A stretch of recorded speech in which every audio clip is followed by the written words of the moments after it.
have happened if not for this. I have found it impossible to carry the heavy burden of responsibility and to discharge my duties as king as I would wish to do, without the help and support of the woman I love. And that wouldn't have happened without something that went on here, half a world away, Baltimore, Maryland. Two epic royal love stories tied together by a fading piece of history, something that wound up hidden in the hood.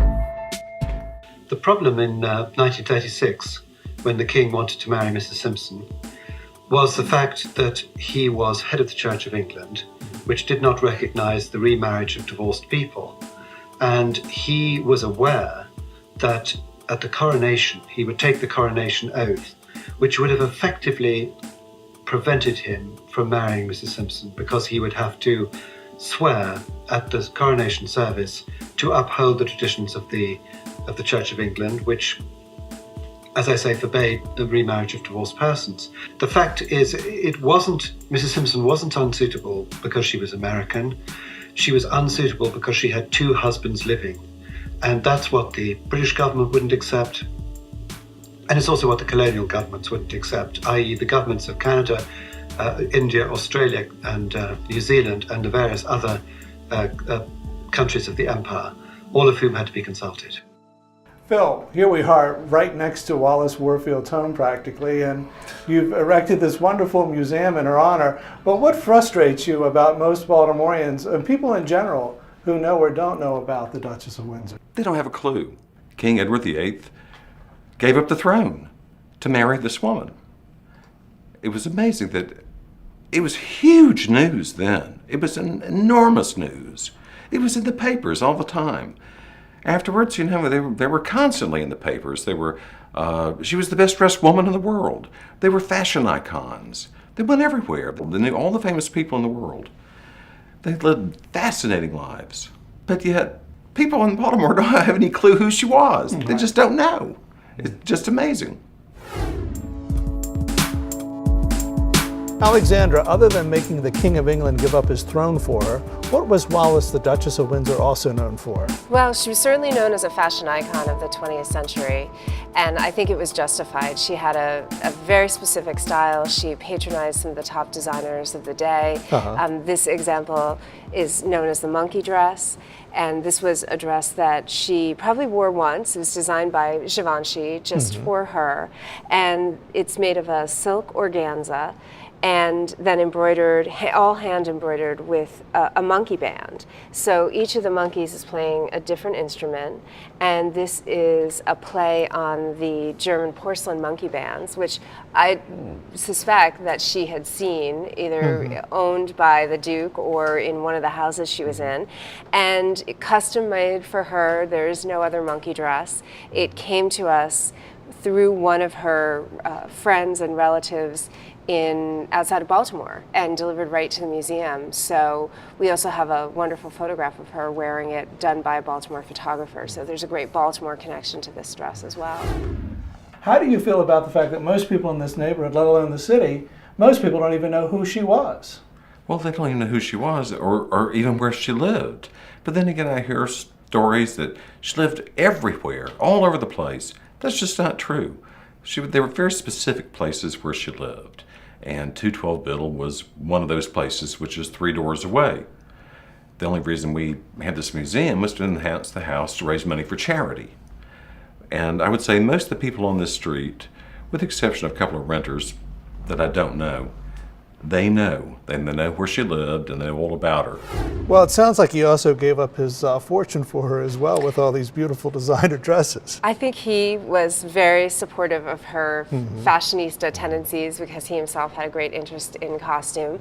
And I think they probably made an effort to coordinate some of their attire when they had public appearances, because you can see that in the photos. And he paid just as much attention to his clothing as she paid to hers. In fact, in the collection we have designs by Christian Dior where they would be done uniquely for her. And this is the height of couture, where she would get various swatches and she could decide exactly how she wanted the dresses made.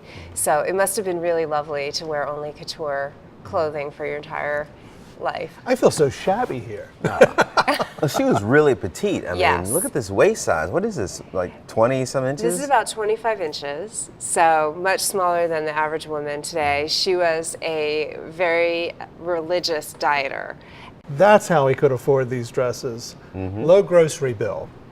And would she have worn this at a cocktail party or entertaining or? Probably a somewhat formal event. I mean, this is a fairly formal gown, and she wore it with an enormous pile of aquamarines around her neck. So it was quite formal. This dress by Christian Dior is much more typical of what she would have worn just in her everyday about town clothing, and yet still made just for her. Down to every detail, and something that we were able to acquire that shows more of what she wore every day as opposed to what she would wear for special occasions. And how did the museum get these pieces? This was delivered by a friend and someone distant relation to us, delivered to us in the 60s. But the other parts of the collection were donated to us through a foundation when the Sotheby's sale happened. And because of Wallis Simpson's connection to Baltimore, they felt it was important that we be able to represent her story, and her clothing is a great way to represent certainly her story after she married the Duke. All the publicity lately with the King's speech, the royal wedding, all of this has brought her back to light. She did get a lot of attention when, after she died, when her jewelry brought in like $50 million at Geneva Sotheby's. And then last fall in Sotheby's London, whoever bought jewelry at that auction 25 years ago, that stuff brought in a record amount of money. Just one piece of her, the Panther diamond and onyx bracelet has been so copied in everything, all kinds of jewelry. It brought over $7 million. Do you have shows or displays about her on and off? Or? We have had an exhibit about her that featured her fashion and incorporated loans from other collections as well. It was a sizable exhibit. We've just done an event with a British author who's written a book about her where we brought some of her clothing out for the public to see. Every possible slur has been attached to her name, including a general impression, I think, that the British public would have had in 1936 and probably even to this day, that she was virtually a prostitute from the corner of the block, as it's known in Baltimore, or, like the street corner, however you like to put it. This, of course, was absolutely untrue, and she and Mrs. Merriman, her aunt, were very upset about it at the time, the kind of description of the family, because the Warfields can trace their ancestry right back to England. In fact, they come from Warfield in Berkshire, not terribly far away from Windsor. They were a very early founding family, and they went over and they were empire builders. Her family, you can trace back to founder Knights of the Garter, the Earl of Devon, back to Edward I and the Plantagenets, and really as far as you like. Now, the Edward VIII did descend from them too, of course, but it's very interesting to find her descending from them through the Wyatts and various other links. I mean, a lot of people did, a lot of people do, but she certainly did. And it's great fun to find her descended from the second Earl of Devon, because he was a founder Knight of the Garter created by Edward III, with a stall in St George's Chapel, where, as I say, she attended the funeral of her husband, and then later her own funeral was held. She was definitely born a Warfield, into the Warfield clan in Baltimore, but once her father died, her financial circumstances changed significantly, and I think that she always sort of regretted that and wanted a different storyline. Looking at Who Mrs. Simpson was as a person marrying into the royal family, marrying a royal duke, Alistair Forbes certainly thought that her ancestry was probably rather better than that of the young Duchess of Kent and the young Duchess of Gloucester, two royal duchesses who married in the 60s and 70s into the family, and probably also of a higher class, if you like, than the Jeromes, who produced Lady Randolph Churchill, the Kellys, who produced Princess Grace of Monaco, and the Bouviers, who produced Jackie Kennedy. I think it would be fair to say that the Warfields were a better respected family than any of those three, which doesn't mean that they weren't respected too, but certainly she was from a better family. Well, Baltimore's Mount Vernon is definitely the Mayfair. It's the place of the wonderful hotels, the lavish homes. In 1914, it would have been the Street of Theaters, fine residences. At the north end of the neighborhood, a train station. At the south end, the lovely squares, the monument to George Washington, its wonderful surround designed by Robert Mills, the homes of the grandees of the city, all right there. Well, Mount Vernon Square at the time was the heart of Baltimore wealth. Anyone who was anyone of the day, moneyed or political presence, lived in and around Mount Vernon Square. The industrial city is far away. Mount Vernon is a kind of a little remote. It knows nothing of the steam whistles and the factories and the port. Very quiet. You would have just heard the clip-clop of horses in the street on the paving stones. People would frequent of note, such as President Wilson, Teddy Roosevelt, William Howard Taft, H.L. Mencken, William Jennings Bryan, Elihu Root, the Garrett family, Hutton family, all those who were anyone of import in that era would frequent Mount Vernon Square and would be involved in events in some of the private homes there, the Marburgs, all living around Mount Vernon Square. My grandfather lived there as well, Mayor James H. Preston. Spotlessly clean, very well groomed, door brasses shined, windows washed. Quite the spot in Baltimore, the place where the postcard photographers would go to make pretty pictures. If you wanted to say a smaller place, or maybe you were a widow, or just did not have the financial fortitude to take on a big 4-floor city house, the neighborhood afforded you marvelous secondary housing, and very proper, very good. And in 1914, the apartment houses were coming on strong. Maybe we borrowed the apartment from the French, I've heard that. But builders and architects were turning them out so that you could have a flat of your own, maybe 7 or 8 rooms for the winter, and then go to your summer house, close it down, put white sheets over the furniture, leave, come back after the heat had dropped somewhat in September. People who had some economic provenance would have homes on Mount Vernon Square, either on Monument or Charles Street or in the immediate area. Homes, the Garrett family, the Hutton family, my grandfather, Mayor Preston. I don't think there were any ex-presidents that lived there, but certainly people of wealth had homes in that area, more so than any other part of Baltimore City. Biddle Street, Preston, the northern streets of the neighborhood were quite good socially. The houses just were not quite as big as those facing the Washington Monument on the square or along St. Paul and Charles. So Tom, here we are on the 200th block of East Biddle Street, the home of Wallis Warfield, a little girl who grew up to become the infamous Mrs. Simpson, the very woman a king gave up his throne for. Can you believe it? 212 East Biddle Street, amongst all these regular row houses, is the home of a woman who became the Duchess of Windsor and who brought down a king. It's very unremarkable to look at it. It's just a plain door and no historic plaque commemorating her birthplace or where she lived. You're absolutely right. In fact, it's been renovated over and over again as apartments. They've just gotten through with them already. You want to care to have a look? Sure. Okay.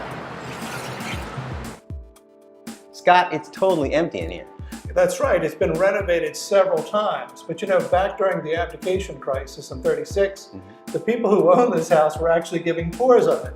In fact, they were even getting people to sit in the bathtub for souvenir photographs. Wow. Your bath awaits you, Your Majesty. So when Wallis came to Oldfields, her uncle had brought her to the school.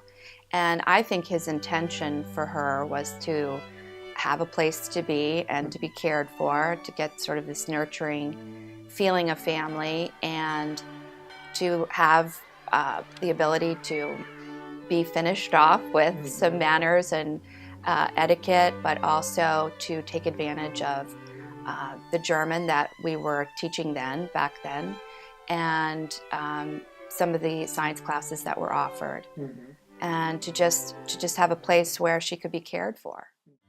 Alice and Wallis Warfield were both in the same class at Oldfields, and I think although Wallis couldn't afford to make her debut, or she wasn't properly sponsored, she did attend Alice's debut, my Aunt Alice Carrington, Alice Preston Carrington's debut in 1914. Oldfields definitely had a reputation back then as being a school that was private and was a sanctuary for girls to come and be educated and to have a finishing experience on manners. There really wasn't even a diploma back then. You came and took your courses and learned your manners and had a proper upbringing and education, and that we were a little bit of a finishing school. I think that when Wallis's uncle sent her to Oldfields, it was his intention that she would come to this school for a proper education, and that she would have the ability to learn her manners and be set for society, and to have that finishing component to going out into the world and having lovely manners and have that polished reputation and experience of how to behave properly in society. She was presented at the Bachelor's Cotillion debutante party in Ball in Baltimore, and I don't know what year it was, as my daughter was, but in her era it had significant meaning. You found a husband there. That was the goal. You were presented to society, you found a husband. I mean, it's still very much a tradition within Baltimore, but it's, and was it very important during her era. I would say it's less so now, but nonetheless, a tradition still upheld by many people of Baltimore. Wallis, I guess in today's world, would be considered a little bit of a mean girl. She was mischievous and liked to cause a little bit of controversy in and amongst her friends. She would, be the gal outside on the fire escape smoking a cigarette after hours, and she'd be the girl that was at dances and try to see if she could steal some of her friends' boyfriends away from them. And I've heard little stories about how she'd be at these parties and she'd friend all of the boys and have them sort of milling around her and giving her all this attention that she craved. And then maybe in the background would be, dissing her girlfriends, so to speak, just be taking the boys away from her friends. This is the Maryland Club. It was and is the bastion of male society right here in Baltimore. My grandfather, James H. Preston, was mayor of Baltimore from 1911 to 1919 and was mainly responsible for the modernization of the city of Baltimore. Wallis and Mary Bond, Alice's sister, were very close, and Mary Bond was probably 6 years Wallis's junior and Alice's junior. And Wallis was very envious of Baltimore society, very wanting to get involved, and was a bit pushed out because she didn't have the funding or the sponsorship necessary. So she was always trying to get involved. Anyway, she had talked Mary into going into the Maryland Club, which was a male club, and causing a scene. Kind of a thumb in your nose, if you will, at Baltimore society. But they planned it for several weeks, as I understand, and the story was told to me by my Aunt Alice. Wallis Warfield Simpson got in a lot of trouble here for dressing like a man. Dressing like a man, why? That's right, because you see, it's for men only, and she knew to get inside she had to dress up like a man. And she just wanted to crash the place. That's right, and she actually coaxed the mayor's daughter to dress up with her. The two of them were caught and thrown out. And why Mary would have gone along with this, I do not know. She obviously did not do so voluntarily, but I think that Wallis somehow talked her into it. I don't know the context of how that happened, but I do know they went in there. They went to the bar. They first went to the door of the club and somehow got past a doorman who was there. And this was all in the papers of the day, too, by the way. And made it into the back of the club. And at the time, in the Maryland Club, the bar was in the rear. And they made it all the way to the back of the club and were sufficiently camouflaged to be accepted as men and were served at the bar. Shortly after, I think the bartender discovered that there was a fraud going on and showed the two of them the door. And the next day in the newspaper it read, "Mayor's daughter and friend shown door at the Maryland Club." Wow, scandalous. Very. She had some cojones. Oh yeah, the same kind of nerve that it took really to face a King of England. Absolutely. And almost caused a constitutional crisis. Exactly.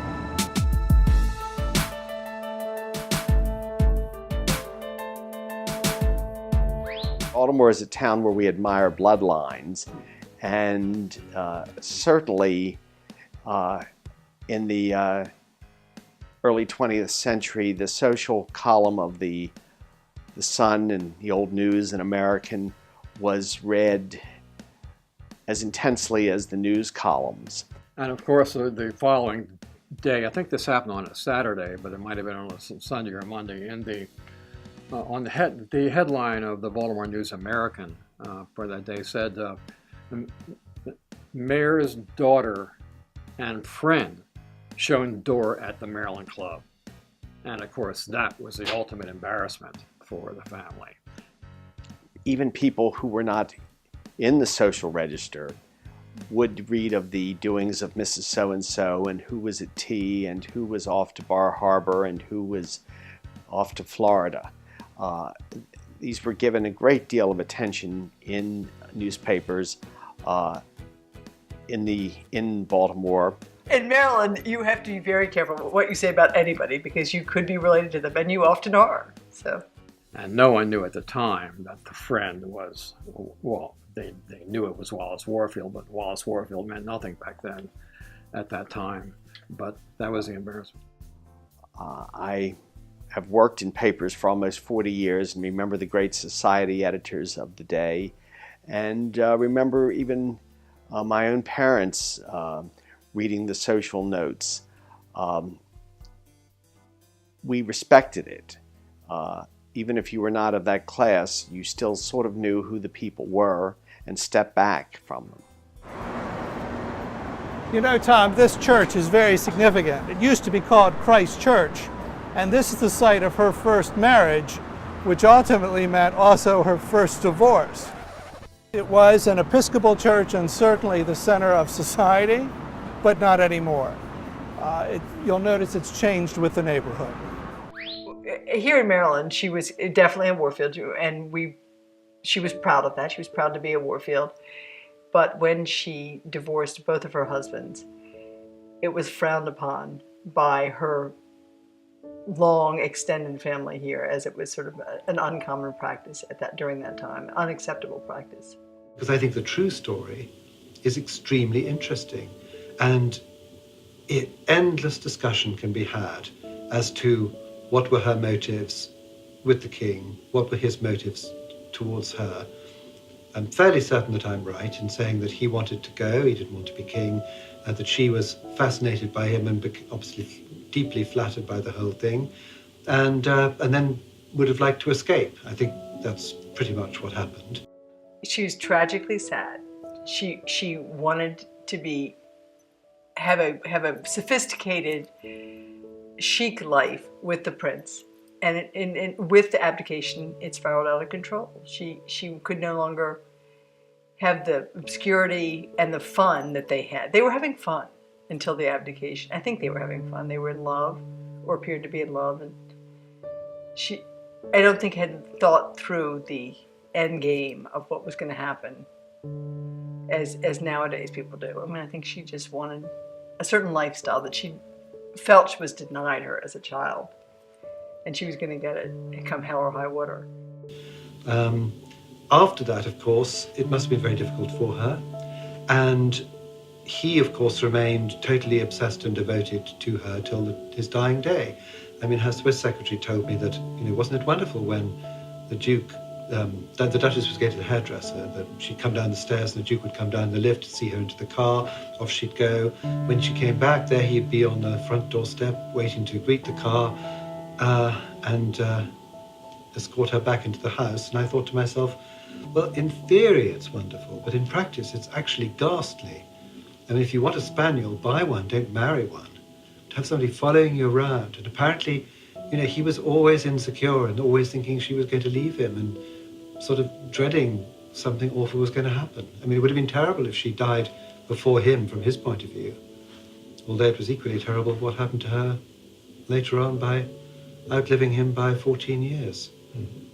Well, Wallis actually followed in a bit of a tradition of marrying very well. Charles Carroll of Carrollton's granddaughters went right overseas and married into the finest families of England. And then Betsy Patterson comes along and marries Napoleon's brother. The royal family, some of them do give interviews now, but certainly they didn't in the past. You will find no interviews with the Queen Mother, certainly none with George VI or any of that generation. They absolutely didn't do it. But the Windsors, because they were to some extent cast adrift and because they were here in the United States, they did give interviews. They talked to Ed Murrow. He appeared in his film, The King's Story. They were very keen to put their point of view across to the media.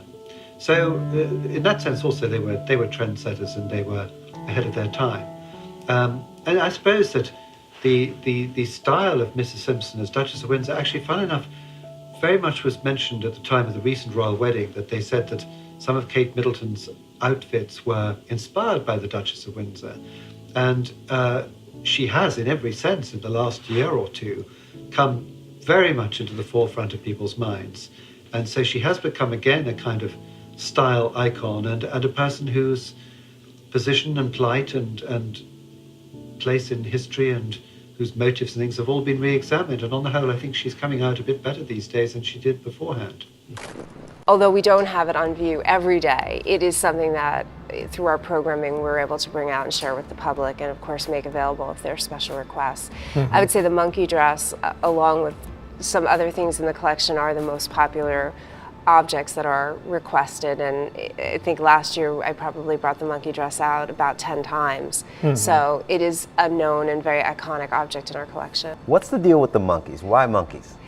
I think it was a whimsical reference to German porcelain monkey bands that probably she was familiar with, and it was something that would make her stand out. So I think it was something, it's drawing your attention. I'm sure when she wore this dress, everyone was asking her why monkeys or what do the monkeys mean. So she was very good at getting attention through her clothing. It was considered funny too, it was humorous. In the 20th century, they had bands of frogs playing animals, but in the 18th and 19th century it was bands of monkeys, and each monkey would play a different instrument. So every monkey on this dress is playing a different instrument. So here's a monkey with a wind instrument, you have a monkey with castanets, A drumming monkey? a drumming monkey. Every monkey has a slightly different expression, and what I admire about the Duchess's sense of style is that it was a very classic style, in the sense that it was very meticulous tailoring, very form-fitting clothing, but there's always a bit of whimsy in what she wore. And I think you see that the more you look at her clothing, that although the lines are very streamlined, the tailoring's meticulous, the fabrics are very elegant and simple, there's always just that touch that would make her memorable. And from the very moment she met the Duke and she appeared at court, she appeared in lilac and green, which were atypical colors for a woman appearing in court to wear at that time, and it caught his eye. So she knew how to make her fashion memorable, and that was something she, even before she was with the Duke, when you look at early photos of her, she had a tremendous sense of style, and she knew how to make herself look fabulous. Do you think that she also took on a big lead in fashion? Because after all, they were kind of, even though they weren't King and Queen of England, they wound up becoming King and Queen of society. I guess she had a huge responsibility to live up to. Does that make sense? Or? I think she certainly did, and they made an enormous number of public appearances. So this was not a private life. This was not a life where you could wear whatever you wanted. This is a life where people are recording what you wear, people are looking at you. I think she was under probably even greater scrutiny because she wasn't a royal by definition, and she had always paid great attention to every detail of her appearance. Her hairstyles were designed. She would get sketches of her hairstyles before they were done. But the Duke was the same way. So she dressed like royalty. So do you think that she may have actually been in competition with her in-laws?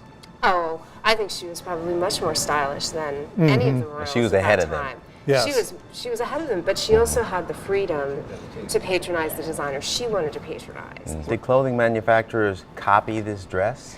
I don't know of any copies, but certainly in the 60s, which is when this dress dates to, you do see monkeys in prints. Best fashion's always copied. It is always Yes. copied, although not to the extent that it is now. But I would assume a lot of women probably copied her style. They copied her style. Yes. I think it was very much, she was featured in Vogue often, and she certainly was photographed extensively. And she was not significantly different than, everyone wants to see what Kate Middleton wore when she took her tour of the US. People wanted to know what Wallis was wearing. And why did they want to know? Because of her celebrity and also the scandal of the abdication, but also because she, in her own right, was an inspiration for women. I mean, my Aunt Cora always wore Windsor nail polish. It was named after her, the Duchess of Windsor. It was a beautiful shade of dusty rose. So when she endorsed a product, people sat up and took notice. Mrs. Simpson always was very funny and sharp and full of wisecracks. And I remember Lady Diana Cooper saying that the room sharpened up when she came in. She brought the best out of people. And I think it was she just had that natural sense of humor that she always kind of thought of the right thing to say to cap a story or whatever. The famous lines, of course, about you can never be too rich or too thin is well known. I rather like the story that she said when she was quite old and she was having dinner in Paris, and she said, people are always telling me I should look up my old friends. Look them up, dig them up. If you don't have anything so nice to say about someone, say they were a great dancer, and she was a great dancer. What is really interesting about Mrs. Simpson, of course, and the things that people have said about her at the time of the abdication, during their lifetime, and even worse after her death, is that, of course, if you get involved in a big drama like the abdication, the most dreadful things are going to be said about you. But she has been accused of possibly being a man, which is total rubbish, as anyone who looked after her, nursed her, could have told and could have squashed that immediately. They say she was a Nazi sympathizer. I don't think that's the case either. They say that she was mistress of Ribbentrop, and I don't know, lots of other people. Again, all nonsense. There's just nothing that they won't throw at the Duchess of Windsor to try to make her seem disreputable, and they did it. Lots of people did it at the time. I mean, they were trying to blacken her name. Even, quite serious and sensible civil servants working for the British government, were coming out with these things. They suggested there was a China dossier, which she'd learned all sorts of absurd sexual practices to capture the king in Shanghai when she was out there and so forth. There's not a shred of evidence to support any of these things, but they will always stick because mud sticks, and mud sticks on a person who got involved in a big crisis, in a big drama like the abdication. So it's very easy for the mud to stick. So it's a pity, and unfortunately, it is a sign of the times too that people who get interested in these sort of figures like the Duchess of Windsor, on the whole, they kind of want dirt. They kind of don't perhaps even really care whether it's true or not. It makes a better story, which I think is a great shame.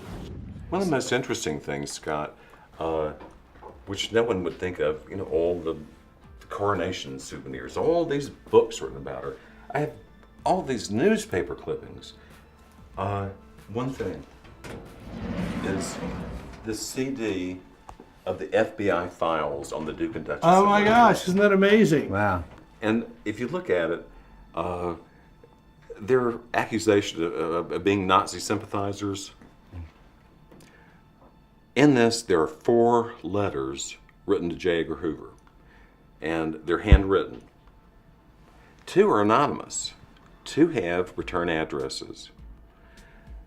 What you never hear about the letters is that they look like they were written by someone that's just neurotic. And their misspellings, the grammar's terrible. It is obviously by some idiot who wrote in these letters to J. Edgar Hoover accusing her and him of being Nazi spies, and they should be arrested. I wonder if they kept them on file for the protection of the Duke and Duchess of Windsor in case anything happened to them when they visited the country. Makes you wonder. J. Edgar Hoover had a reply for the 2 letters with return addresses. In effect, they said, "Thank you for your letter." There was no follow-up on anything. Mm-hmm. It was just, the only other thing in the file is the fact that for the security of the Bahamas during World War II, as King Edward VIII became Duke of Windsor, and his brother George VI put him in charge of the Bahamas as a Governor General. He was granted by the FBI a tour of Quantico. Mm-hmm. As the governor of the Bahamas. Yes. Right. Mm-hmm. How did you get all of these things? It was all supervised by the FBI and Secret Service. How did I get all this stuff? Yeah, how did you acquire all this stuff? These are rare newspapers. I mean, those are authentic, actual newspapers. Yeah. Some of these I found at auction. Some of them were donations, mm-hmm. but they're very, very interesting to read. Mm-hmm. All the stuff by at that time, it's amazing. I mean, look at this one. Say, King determined to wed, right? Is that, yeah. King determined to wed Wally. King determined to wed Wally, and he did. He certainly did.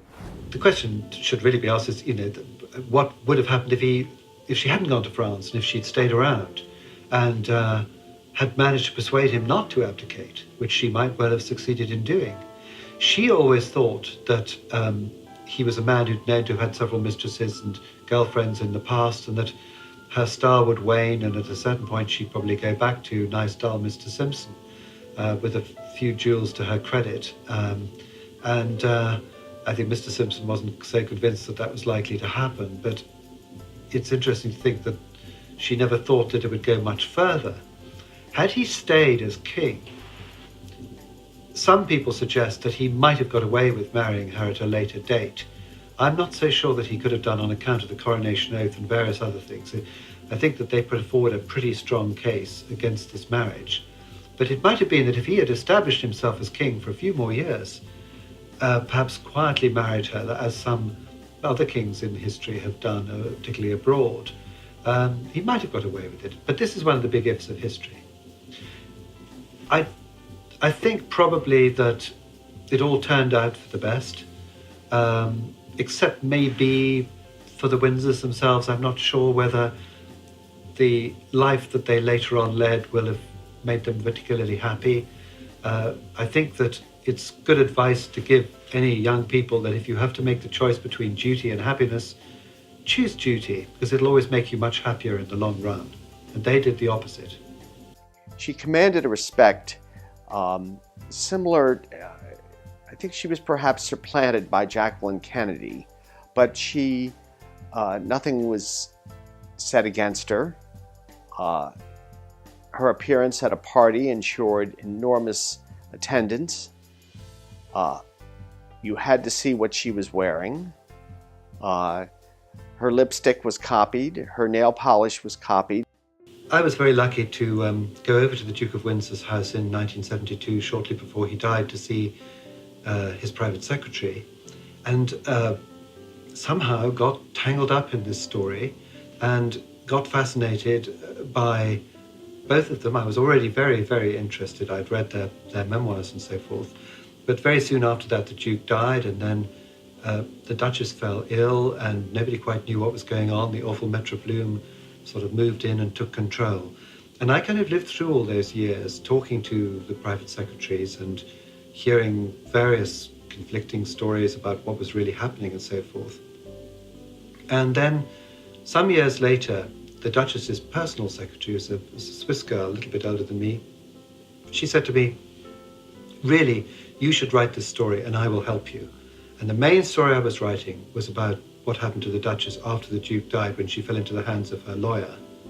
But also to have another look at who was the Duchess and what was she really like, and what was she up to? Was she really the woman who stole the king? Was she a victim or was she a villain? And I think in the end she was a victim.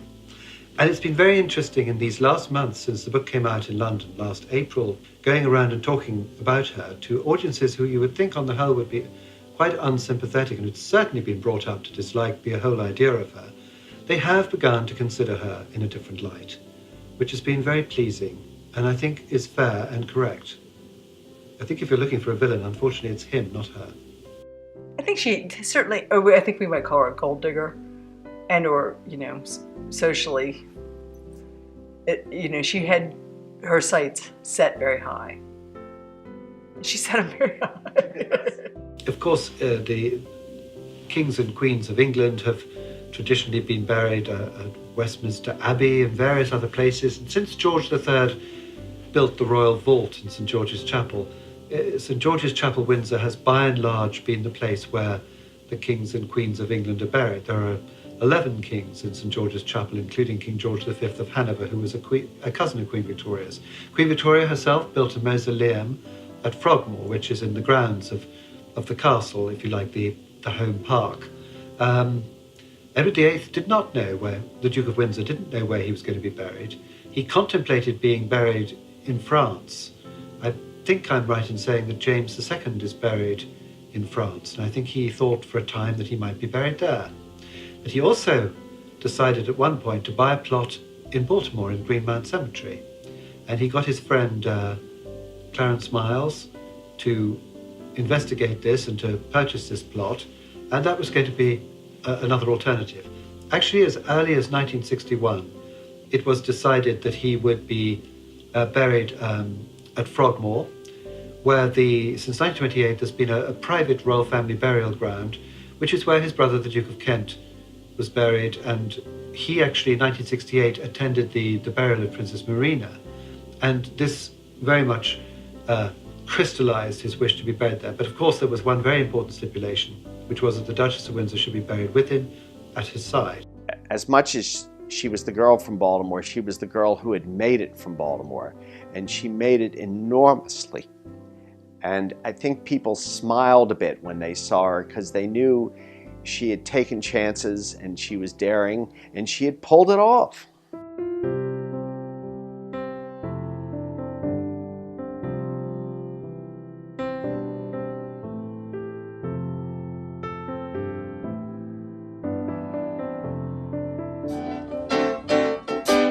I've danced with a